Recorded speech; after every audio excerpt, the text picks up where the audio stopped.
I've had enough. The groundhog just is letting this grow for now, you know? Hi everyone, hope you're doing well. And I hope you join me today up here in the garden. I'm going to give you an update and then share with you a recipe for a kale salad that's easy and really nutritious. So come on.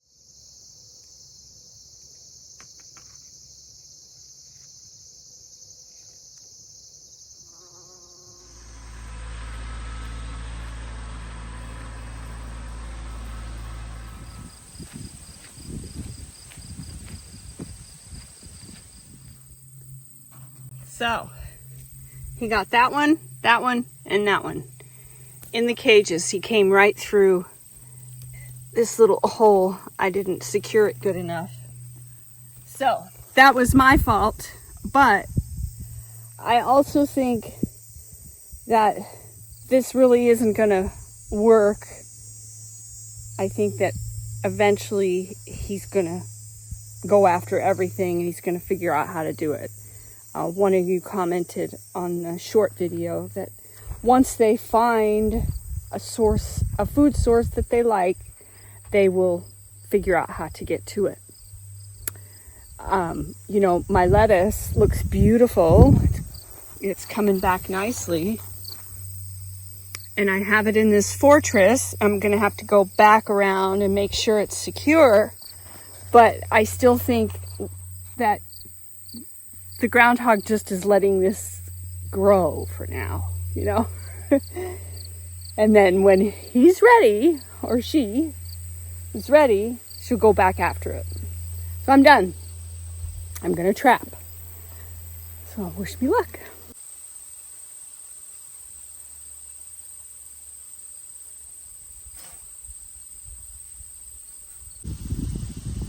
Okay, so here's my plan.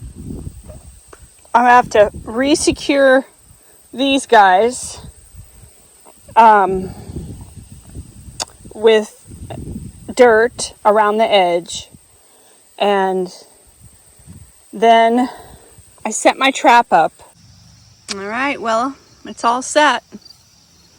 I took some leaf off of that broccoli plant that's covered. Just now I took it off with some scissors so it doesn't have my scent on it, and I put it in the back of this have-a-heart trap.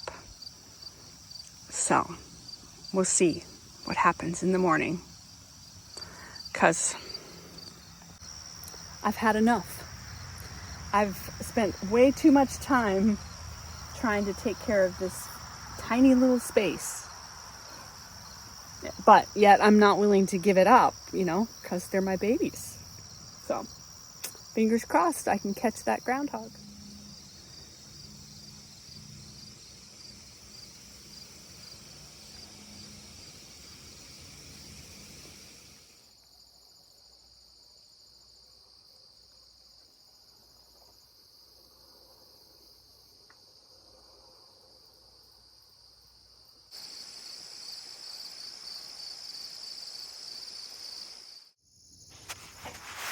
Apples are coming along, but it's a really dry season, so I don't know how big they're going to get.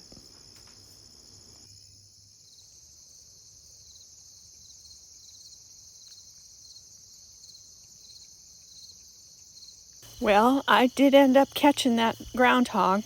Turned out to be a female. Oh, good 20 pounds. Anyway, it was a hectic morning and I didn't get a chance to record, but I got her released. So I'm hoping that that solves my problem, but I am going to leave up that trap in case she had babies.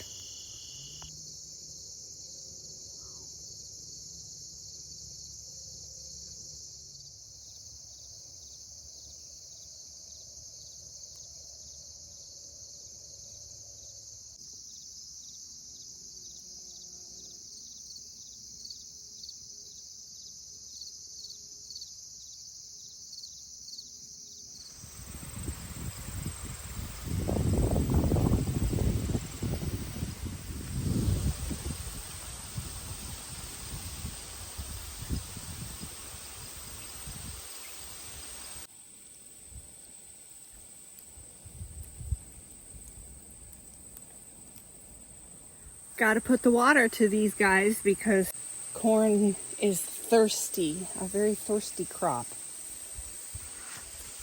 But they're looking good, aren't they? I'm glad I planted them.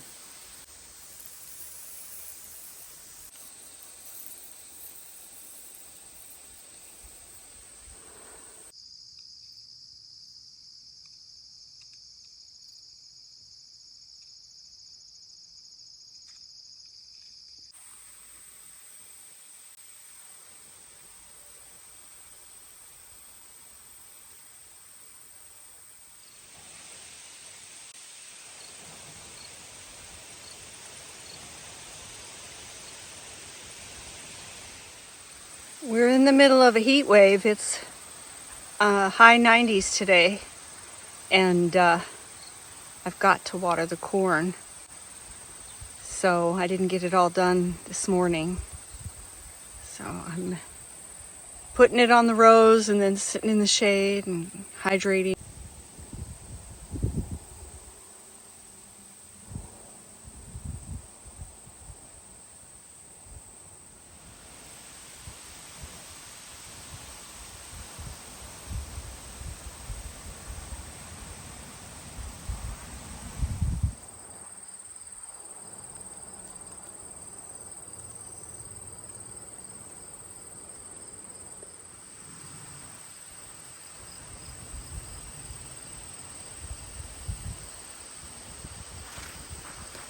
So this is mammoth dill, and it's ready just in time for me to make some pickles.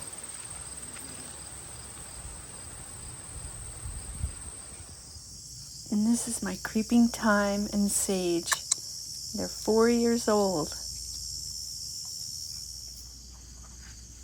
I wanted to share with you my wildflower seed bed. It's doing really well. Some nice mix of bachelor buttons and nasturtiums and zinnias and echinacea.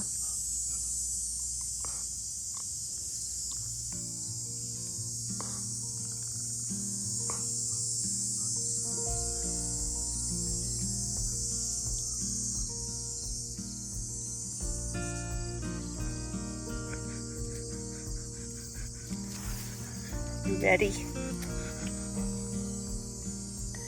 Are you ready to go play?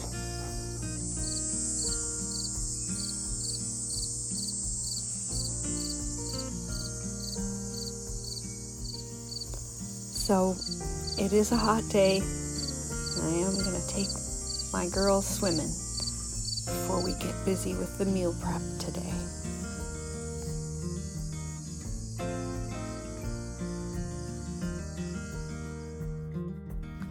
So one bunch of kale, I got this purple kale from the farmer's market, so it's nice and fresh. And I'm just gonna chop it up.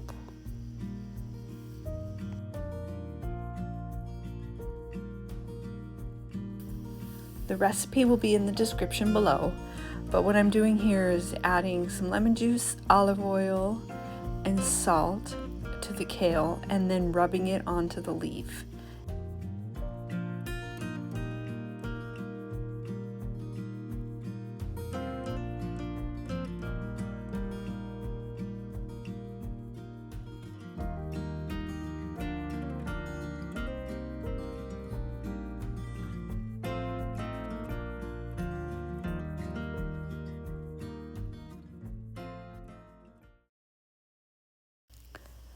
The recipe actually called for 1 shallot, thinly sliced. I didn't have that, so an onion would do.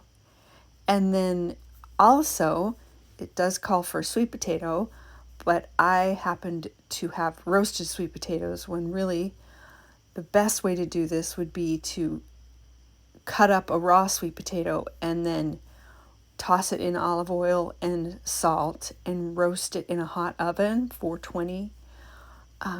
10 minutes and then turn it. I'll put that in the description. And so this is the sesame tahini dressing. It's delightful.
It's a really hearty, filling salad.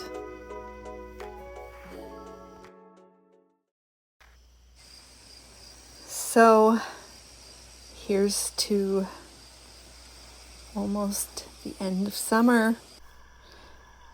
Right now the dragonflies are everywhere by the hundreds, eating up the mosquitoes. So I can sit outside and they just zoom by me, and they're quite large, as you can see, and I'm so grateful for them. They're so cool. Well, thanks a lot for joining me today, and I hope to see you next time. Take care.